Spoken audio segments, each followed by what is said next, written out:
परमात्मने नमः। श्रीमद्भगवद्गीता अथ सप्तदशोऽध्यायः। अर्जुन उवाच ये शास्त्रविधिमुत्सृज्य यजन्ते श्रद्धयान्विताः तेषां निष्ठा तु का कृष्ण सत्त्वमाहो रजस्तमः।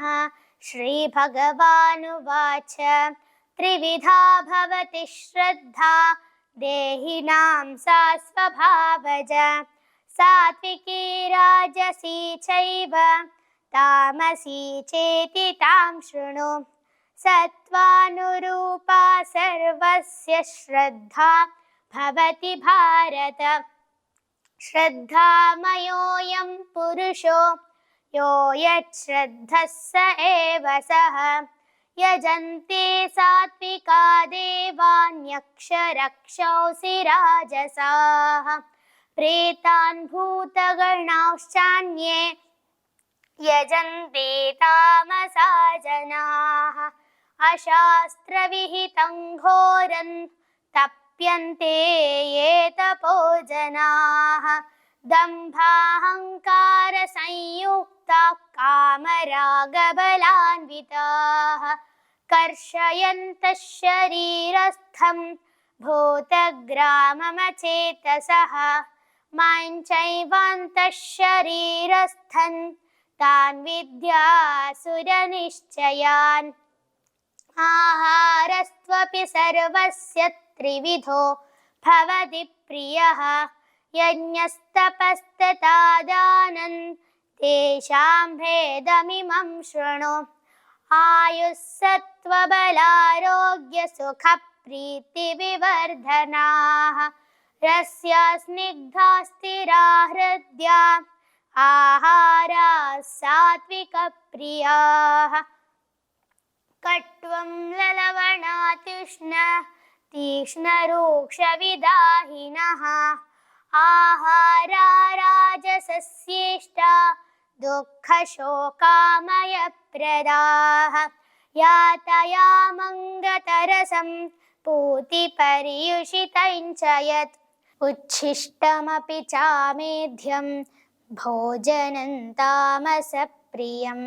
अफलाकाङ्क्षिभिर्यज्ञो विधिदृष्टो य युज्यते यष्टव्यमेवेति मनः समाधाय स सात्विकः। अभिसन्धाय तु फलं दम्भार्थमपि चैव यत् युज्यते भरतश्रेष्ठ तं यज्ञं विद्धि राजसं। विधिहीनमसृष्टान्नं मन्त्रहीनमदक्षिणं श्रद्धाविरहितं यज्ञं तामसं परिचक्षते।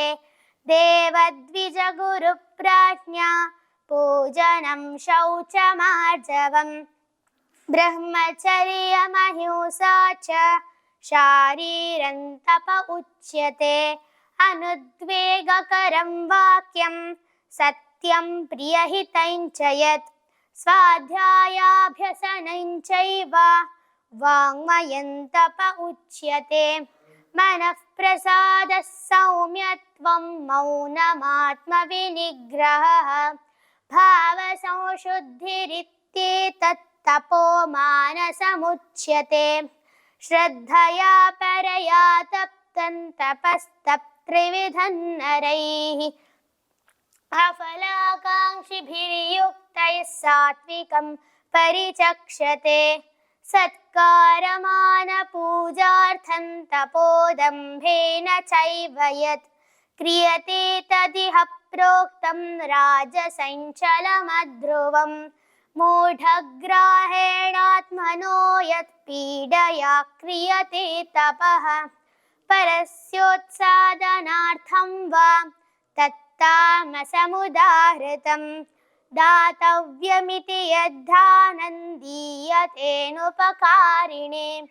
देशे काले च पात्रे च तद्दानं सात्विकं स्मृतम्। यत्तु प्रत्युपकारार्थं फलमुद्दिश्य वा पुनः दीयते च परिक्लिष्टं तद्धानं राजसंस्मृतम् अदेशकाले यद्धानमपात्रेभ्यश्च दीयते असत्कृतमवज्ञातं तत्तामसमुदाहृतम् ॐ तत्सदिति निर्देशो ब्राह्मणस्त्रिविधः स्मृतः ब्राह्मणास्तेन वेदाश्च यज्ञाश्च विहिताः पुरा तस्मादोमित्युदाहृत्य यज्ञदानतपः क्रियाः प्रवर्तन्ते विधानोक्ताः सततं ब्रह्मवादिनां तदित्यनभिसन्धाय फलं यज्ञतपक्रियाः दानक्रियाश्च विविधा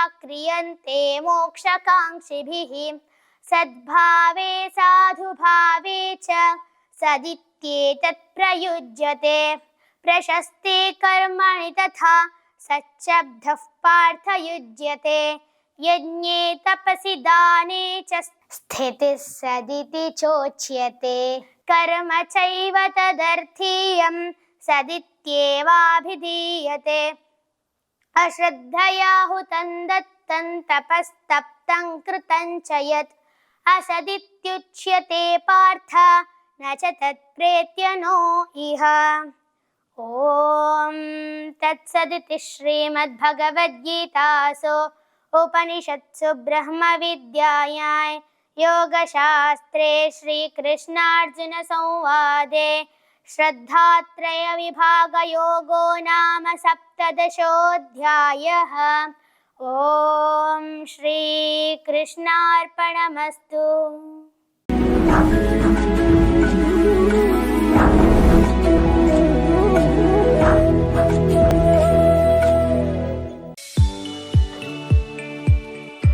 STM multi speciality hospital Ujire 200 ಹಾಸಿಗೆಗಳಿರುವ ಒಳರೋಗಿ ವಿಭಾಗದಲ್ಲಿ ರೋಗಿಗಳ ಬೇಡಿಕೆಗೆ ಅನುಗುಣವಾಗಿ 100 ಹಾಸಿಗೆಗಳ general ward, 38 semi special ward, 41 special rooms, 2 deluxe ward, 9 ಹಾಸಿಗೆಗಳಿರುವ ಐಸಿಯು ಹಾಗೂ 10 ಡೇ ಕೇರ್ ಬೆಡ್ಗಳು ಲಭ್ಯವಿದೆ. ವೈಯಕ್ತಿಕ ಅನುಭೂತಿ ಶುಶ್ರೂಷೆ ಮತ್ತು ಕಡಿಮೆ ಅಡ್ಡ ಸೋಂಕಿನೊಂದಿಗೆ ಸುಸಜ್ಜಿತ ಕೇಂದ್ರ. ಶ್ರೀ ಧರ್ಮಸ್ಥಳ ಮಂಜುನಾಥೇಶ್ವರ ಮಲ್ಟಿ ಸ್ಪೆಷಾಲಿಟಿ ಆಸ್ಪತ್ರೆ ಉಜಿರೆ. ಸಂಪರ್ಕಿಸಿ 08256295611 ಅಥವಾ 08256295616 ಅಥವಾ 7760397878. ಬೆನಕ ಹಾಸ್ಪಿಟಲ್ ಕಳೆದ 18 ವರ್ಷಗಳಿಂದ ಬೆಳ್ತಂಗಡಿ ತಾಲೂಕಿನಲ್ಲಿ ಉತ್ಕೃಷ್ಟ ಸೇವೆ ಸಲ್ಲಿಸುತ್ತಿರುವ ಉಜಿರೆಯ ಬೆನಕ ಹೆಲ್ತ್ ಸೆಂಟರ್ ನುರಿತ ತಜ್ಞರು ಹಾಗೂ ಅತ್ಯಾಧುನಿಕ ಸವಲತ್ತುಗಳೊಂದಿಗೆ multi speciality hospital. Benaka health centre, main road, Ujire. ಸಂಪರ್ಕಿಸಿ 08256236742.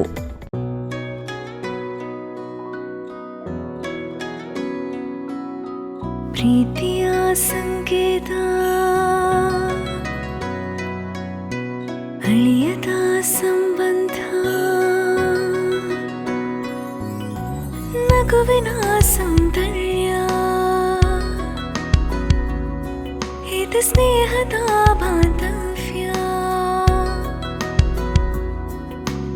ಒಲವಿನ ಪ್ರತಿಧ್ವನಿ ತಂದಿದೆ ಸಂತಸ ಚಿನ್ನದ ಪ್ರತಿಹನಿ ತಂದಿದೆ ಸಂಭ್ರಮ ಮುಳಿಯ ಜ್ಯೂಸ್ ಕಣ ಕಣತಲು ಆನಂದ ಮುಳಿಯ ಜ್ಯೂಸ್ ಕಣ ಕಣದಲು ಸೌಂದರ್ಯ ಮುಳಿಯ ಜ್ಯೂಸ್ ಕಣ ಕಣತಲು ಆನಂದ ಮುಳಿಯ ಜ್ಯೂಸ್ ಕಣ ಕಣದಲು ಸೌಂದರ್ಯ. Muliya jewels, creating happiness. ನಿಮ್ಮ ಆರ್ಥಿಕ ಬೆಳವಣಿಗೆಗೆ ಸುವರ್ಣಾವಕಾಶ. ರೋಹನ್ ಸಿಟಿಯ ಕಮರ್ಷಿಯಲ್ ಪ್ರಾಪರ್ಟಿಯಲ್ಲಿ ಇನ್ವೆಸ್ಟ್ ಮಾಡಿ ನಿಮ್ಮ ಫೈನಾನ್ಷಿಯಲ್ ಗ್ರೋತ್ ಖಾತರಿಪಡಿಸಿಕೊಳ್ಳಿ. ಇಂದು 50 ಲಕ್ಷ ರೂಪಾಯಿಗಳ ಹೂಡಿಕೆ ಮಾಡಿದ್ರೆ ನಾಳೆಯಿಂದಾನೇ ಪ್ರತಿ ತಿಂಗಳು 32,000 ರೂಪಾಯಿಗಳ ಆದಾಯ.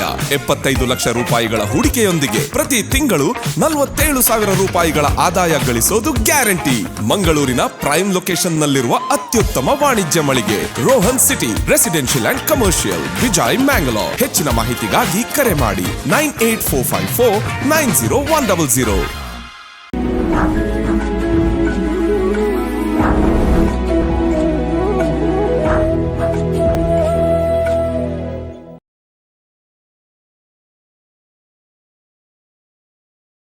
ॐ श्री परमात्मने नमः। श्रीमद्भगवद्गीता अथाष्टादशोऽध्यायः। अर्जुन उवाच सन्न्यासस्य महाबाहो तत्त्वमिच्छामि वेदितुं त्यागस्य च हृषीकेश पृथक् केशिनिषूदन। श्रीभगवानुवाच काम्यानां कर्मणान्यासं सन्न्यासं कवयो विदुः सर्वकर्मफलत्यागं प्राहुस्त्यागं विचक्षणाः। त्याज्यं दोषवदित्येके कर्म प्राहुर्मनीषिणः। यज्ञदानतपः कर्म न त्याज्यमिति चापरे। निश्चयं शृणु मे तत्र त्यागे भरतसत्तम। त्यागो हि पुरुषव्याघ्रत्रिविधः सम्प्रकीर्तितः। यज्ञदानतपः कर्म न त्याज्यं कार्यमेव तत्। यज्ञोदानन्तपश्चैव पावनानि मनीषिणाम्। एतान्यपि तु कर्माणि सङ्गं त्यक्त्वा फलानि च कर्तव्यानीति मे पार्थ निश्चितं मतमुत्तमम्। नियतस्य तु सन्न्यासः कर्मणो नोपपद्यते। मोहात् तस्य परित्यागस्तामसः परिकीर्तितः। दुःखमित्येव यत्कर्म कायक्लेशभयात् त्यजेत् स कृत्वा राजसं त्यागं नैव त्यागफलं लभेत्। कार्यमित्येव यत्कर्म नियतं क्रियतेऽर्जुन सङ्गं त्यक्त्वा फलं चैव सत्यागः सात्विको मतः। न द्वेष्ट्य कुशलं कर्म कुशलेनानुसज्जते। त्यागी सत्त्वसमाविष्टो मेधावी छिन्न संशयः। न हि देहभृता शक्यं त्यक्तुं कर्माण्यशेषतः। यस्तु कर्मफलत्यागी सत्यागीत्यभिधीयते। अनिष्टमिष्टं मिश्रं च त्रिविधं कर्मणः फलं भवत्यत्यागिनां प्रीत्य न तु सन्न्यासिनां क्वचित्। पञ्चैतानि महाबाहो कारणानि निबोध मे। साङ्ख्ये कृतान्ते प्रोक्तानि सिद्धये सर्वकर्मणाम्। अधिष्ठानं तथा कर्ता करणं च पृथग्विधम्।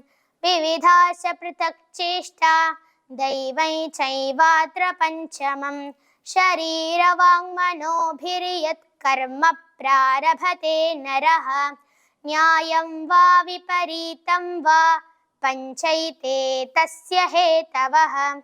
तत्रैवं सति कर्तारमात्मानं केवलं तु यः पश्यत्यकृतबुद्धित्वा न स पश्यति दुर्मतिः। यस्य नाहङ्कृतो भावो बुद्धिर्यस्य न लिप्यते। हत्वापि स इमान् लोकान् न हन्ति न निबध्यते। ज्ञानं ज्ञेयं परिज्ञाता त्रिविधा कर्म चोदना। करणं कर्म कर्तेति त्रिविधः कर्म संग्रहः। ज्ञानं कर्म च कर्ता च त्रिधैव गुणभेदतः। प्रोच्यते गुणसाङ्ख्याने यथावत् शृणुतान्यपि। सर्वभूतेषु येनैकं भावमव्ययमीक्षते। अविभक्तं विभक्तेषु तज्ज्ञानं विद्धि सात्विकम्। पृथक्त्वेन तु यज्ज्ञानं नानाभावान् पृथग्विधान् वेत्ति सर्वेषु भूतेषु तज्ज्ञानं विद्धि राजसम्। यत्तु कृत्स्नवदेकस्मिन् कार्ये सक्तमहैतुकम् अतत्त्वार्थवदल्पं च तत्तामसमुदाहृतं। नियतं सङ्गरहितमरागद्वेषतः कृतम् अफलप्रेप्सुना कर्म यत्तत् सात्विकमुच्यते।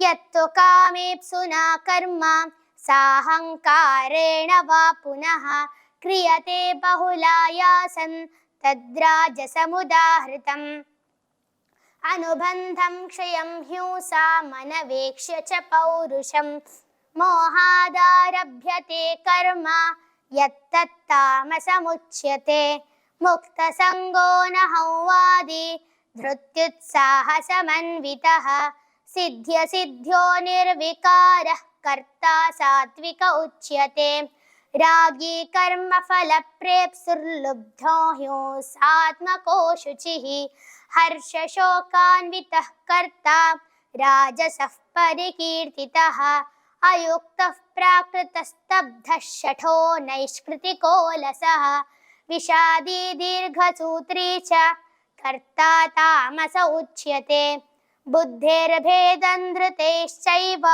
गुणतस्त्रिविधं शृणु प्रोच्यमानमशेषेण पृथक्त्वेन धनञ्जय प्रवृत्तिं च निवृत्तिं च कार्याकार्ये भयाभये बन्धं मोक्षं च या वेत्ति बुद्धिः सा पार्थ सात्विकी यया धर्ममधर्मं च कार्यं च कार्यमेव च अयथावत् प्रजानाति बुद्धिः सा पार्थ राजसी अधर्मं धर्ममिति या मन्यते तमसावृता सर्वार्थान् विपरीतांश्च बुद्धिः सा पार्थ तामसी धृत्या यया धारयते मनः प्राणेन्द्रियक्रियाः योगेनाव्यभिचारिण्या धृतिः सा पार्थ सात्विकी यया तु धर्मकामार्थान् धृत्या धारयतेऽर्जुन प्रसङ्गेन फलाकाङ्क्षी धृतिः सा पार्थ राजसी यया स्वप्नं भयं शोकं विषादं मदमेव च न विमुञ्चति दुर्मेधा धृतिः सा पार्थ तामसी सुखं त्विदानीं त्रिविधं शृणु मे भरतर्षभ अभ्यासाद्रमते यत्र दुःखान्तं च निगच्छति यत्तदग्रे विषमिव परिणामे मृतोपमम् तत्सुखं सात्विकं प्रोक्तमात्मबुद्धिप्रसादजं विषयेन्द्रियसंयोगाद्यत्तदग्रे मृतोपमं परिणामे विषमिव तत्सुखं राजसं स्मृतं यदग्रे चानुबन्धे च सुखं मोहनमात्मनः निद्रालस्य प्रमादोत्थं तत्तामसमुदाहृतम्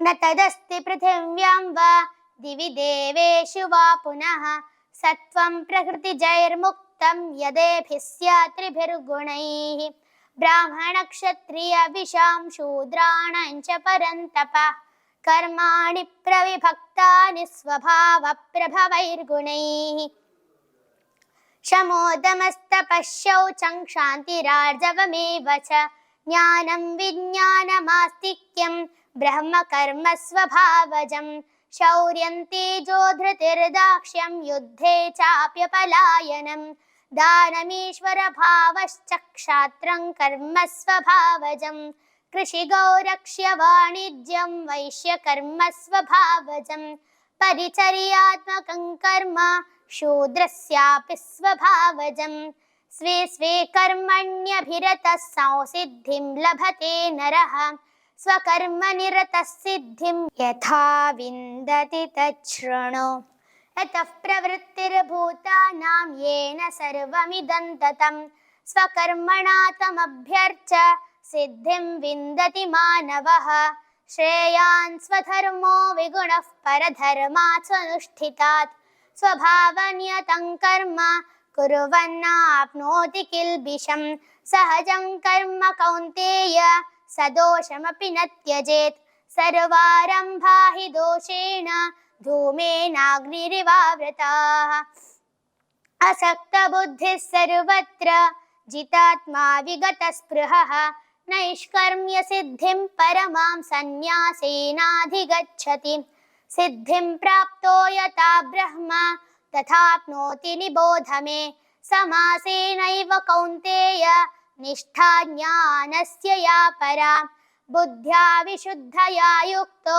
धृत्यात्मानं नियम्य च शब्दादीन् विषयांस् त्यक्त्वा रागद्वेषौ व्युदस्य च विविक्तसेवी लघ्वाशी यत वाक्कायमानसः ध्यानयोगपरो नित्यं वैराग्यं समुपाश्रितः अहङ्कारं बलं दर्पं कामं क्रोधं परिग्रहं विमुच्य निर्ममः शान्तो ब्रह्मभूयाय कल्पते ब्रह्मभूतः प्रसन्नात्मा न शोचति न काङ्क्षति समः सर्वेषु भूतेषु मद्भक्तिं लभते परां भक्त्या मामभिजानाति यावान्यश्चास्मि तत्त्वतः ततो मां तत्त्वतो ज्ञात्वा विशते तदनन्तरम् सर्वकर्माण्यपि सदा कुर्वाणो मध्वपाश्रयः मत्प्रसादादवाप्नोति शाश्वतपदमव्ययम् चेतसा सर्वकर्माणि मयि सन्न्यस्य मत्परः बुद्धियोगमुपाश्रित्य मच्चित्तः सततं भव मच्चित्तः सर्वदुर्गाणि मत्प्रसादात् तरिष्यसि अथ चेत्त्वमहङ्कारान् न श्रोष्यसि विनङ्क्ष्यसि यदहङ्कारमाश्रित्य न योत्स्य इति मन्यसे मिथ्यैषौ व्यवसायस्ते प्रकृतिस्त्वा नियोक्ष्यति स्वभावजेन कौन्तेय निबद्धस्वेन कर्मणा कर्तुं नेच्छसि अन्मोहात् करिष्यस्य वशोऽपि तत् ईश्वरः सर्वभूतानां हृद्देशेऽर्जुन तिष्ठति भ्रामयन् सर्वभूतानि यन्त्रारूढानि मायया तमेव शरणं गच्छ सर्वभावेन भारत तत्प्रसादात् परां शान्तिं स्थानं प्राप्स्यसि शाश्वतम् इति ते ज्ञानमाख्यातं गुह्यात् गुह्यतरं मया विमृश्यैतदशेषेण यथेच्छसि तथा कुरु सर्वगुह्यतमं भूयः शृणु मे परमं वचः इष्टोऽसि मे दृढमिति ततो वक्ष्यामि ते हितम् मन्मना भव मद्भक्तो मद्याजी मां नमस्कुरु मामे वैष्यसि सत्यन्ते प्रतिजाने प्रियोऽसि मे सर्वधर्मान् परित्यज्य मामेकं शरणं व्रज अहं त्वा सर्वपापेभ्यो मोक्षयिष्यामि मा शुचः इदं ते न तपस्काय न भक्ताय कदाचन न चाशुश्रूषवे वाच्यं न च मां योऽभ्यसूयति य इमं परमं गुह्यं मद्भक्तेष्वभिधास्यति भक्तिं मयि परां कृत्वा मामे वैष्यत्य संशयः न च तस्मान् मनुष्येषु कश्चिन्मे प्रियकृत्तमः भविता न च मे तस्मादन्यः प्रियतरो भुवि अध्येषते च य इमं धर्म्यं संवादमावयोः ज्ञानयज्ञेन तेनाहमिष्टस्यामिति मे मतिः श्रद्धावाननसूयश्च शृणुयादपि यो नरः सोऽपि मुक्तः शुभान् लोकान् प्राप्नुयात् पुण्यकर्मणां कच्चिदेतत् श्रुतं पार्थ त्वयैकाग्रेण चेतसा कच्चिदज्ञानसम्मोहः प्रणष्टस्ते धनञ्जय अर्जुन उवाच नष्टो मोहस्मृतिर्लब्धा तत्प्रसादान्मयाच्युत